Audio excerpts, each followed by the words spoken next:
start to the next speaker from Codasip, Technical Marketing Director Tomonari Tohara さん。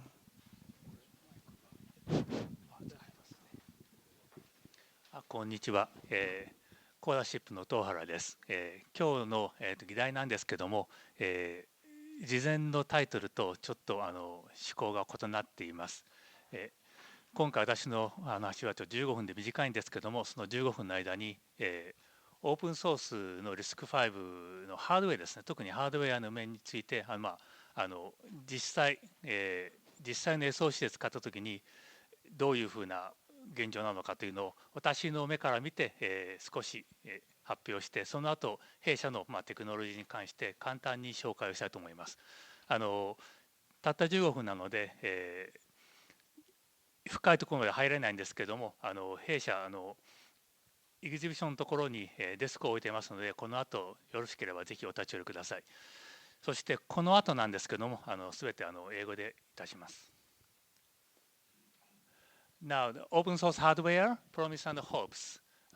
There are lots of open source RISC-V hardware project, as probably you know, and that's very good for collaborations, and especially for academia, like universities and institutions. But for industries, is this actually reliable source for RISC-V hardware? That's my first half of the talk. And just catch up that there are lots of RISC-V hardware projects, mostly led by or driven by universities and institutions. There are a couple of commercial hardware, open source hardwares. Most notable one is Western Digital.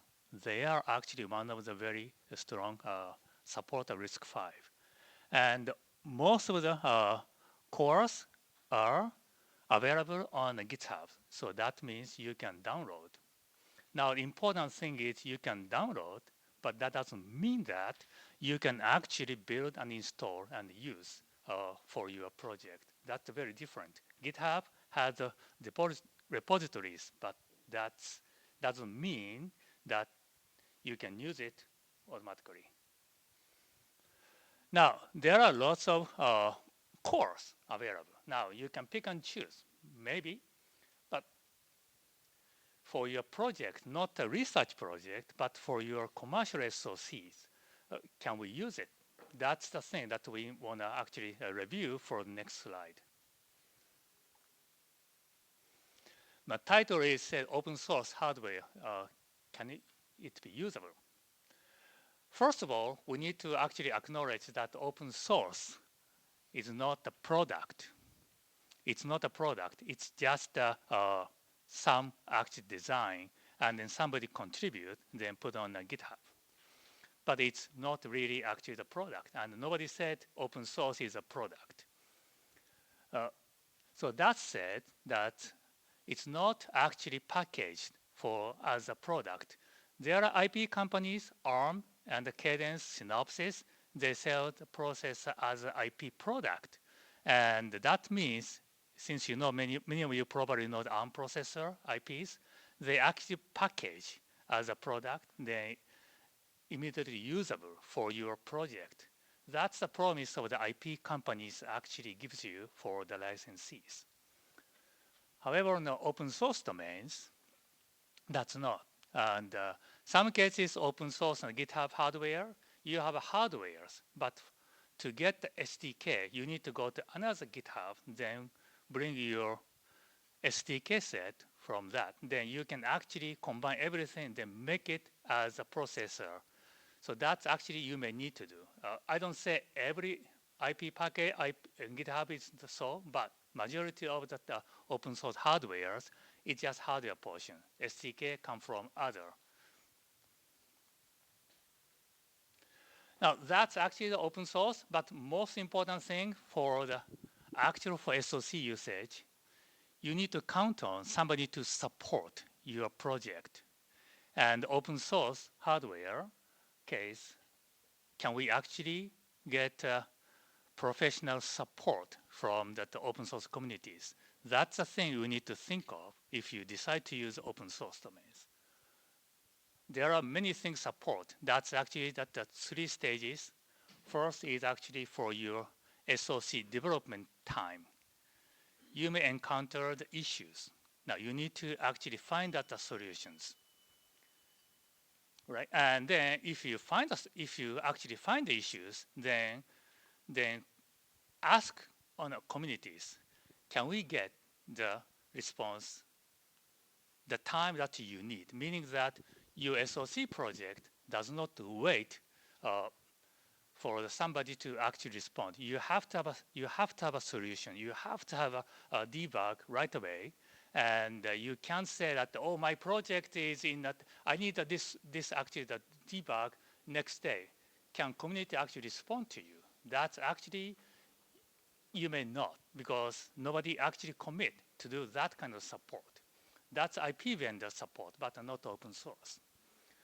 That's during the development.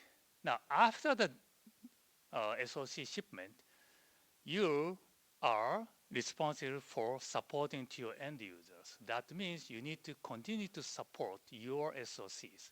And during the course, you may need to the software upgrade or the bug patch, all sorts of stuff. You need to do it. Then, again, you need to go back to open source. If the find hardware has a bug, later on after shipment, you find a bug.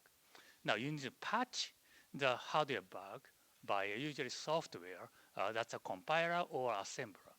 Now, who is going to do it? And then at the multiple stages of open source, version A, version B may have a different kind of hardware bugs. Now, if you're using version A hardware, RTL, and if somebody patching the version B bugs, but not the version A, that's the case, your bug still exists. Somebody has to do it. And who is going to support that? So in short, using open source hardware sometimes costs you more than you actually acquire the professional IP from the IP vendors like us or other IP vendors today on this conference to actually present. Now, I use more concrete examples to actually demonstrate something that difficulties using automobile domains. Automobile makers demand suppliers to support ISO 2666. And to support this, actually, it costs a lot of monies. And also, it actually requires long-time commitment, very long-time commitment, not just 1 year, sometimes 20 years or 30 years. Now, this cost sharing and also the commitment can we do via communities?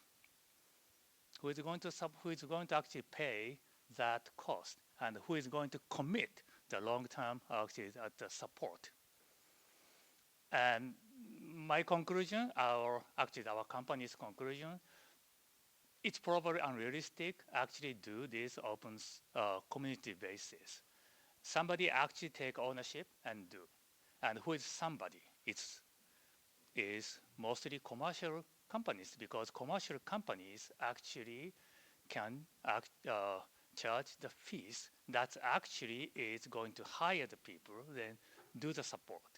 Open source, that's probably not possible.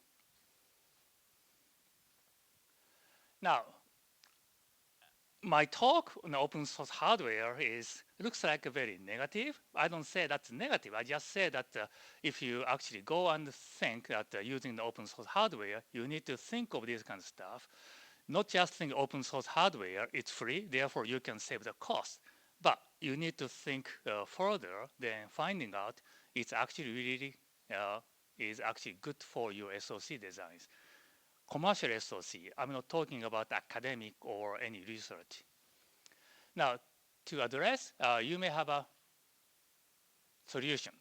And one is actually don't use any open source. Design, develop everything by yourself. That's one solution. That actually means you must have good engineering resource and you need to actually make a commitment to support for the maintenance and upgrade and all the bug fix. That's actually was one way to do, and still many companies will do. It's doing. Second approach is to license professional RISC-V core from IP vendors like us and other IP vendors. And third solution, that's us, and I'm going to discuss our stuff next. That is actually using professional development tools, then develop your RISC-V processors. The third method actually open up based on difference between the off-the-shelf versus third one is actually third one actually enable you to customize your ISA to make most efficient RISC-V processors, and that is Codasip product. So long talk. Then I'm moving to my advertisement. I'm coming from the commercial IP vendors, so I need to advertise our product, and that is Codasip has a solutions. Codasip has very unique IPs and also tools. We actually have RISC-V processors which actually pre-verified and tape out qualities, and we actually have many customers already taped out and the productions. But on top of the cores, we provide tools we call Codasip Studio. Using Studio, you can actually customize your ISA as well as processor pipeline if you want to do. So our RISC-V core named BK series, which is pre-verified and the taped qualities, but our actually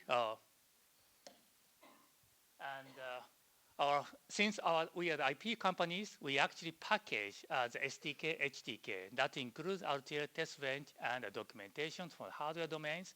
And the software domains, we actually provide IDE, compiler, assembler, linkers, and we also provide the instruction set simulator, both functional and the cycle accurate simulators. And this is the package we provide. Now,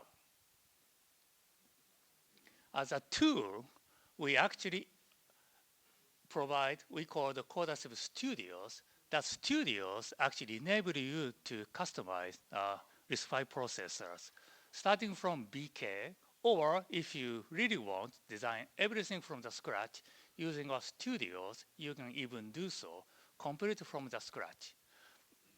For some reason, this is actually automatically moving forward without, okay. Now, so what is Codasip Studios?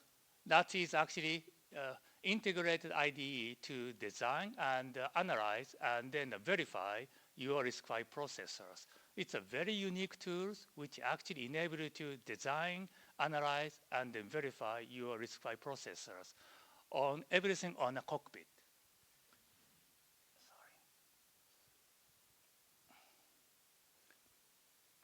Now, how this works is that once you create some, we call the coder language. We have a demo on our exhibition floor, so please come and see. And using that, then that feeds into the Codasip Studio, which I will regenerate HDK, SDK for you. It's HDK, SDK is actually full IP package. That includes RTL, test bench, verification infrastructure, as well as SDK, complete SDK, including simulators. And then once you create it, immediately using our cockpit, you can actually analyze your instruction set or pipelines, complexities and hardware complexities, as well as performance, and also the profiling and debug your RTL and simulator, and also your application code. That's us. Then my conclusion, I'm just finishing, and open source, it's good for collaborations, but to use for real SoCs, it's maybe in a very, very early stage, and it's not easy for everybody to use. So for us to actually address those issues or some complexities, we actually introduce our cores and also tools. Tools enable you to customize. And the important thing is that the RISC-V today or in the morning we hear that the RISC-V open up to actually innovate or improve your performance, you adding your instructions or resources. Now, our tool enables you to do so most efficiently. Thank you very much.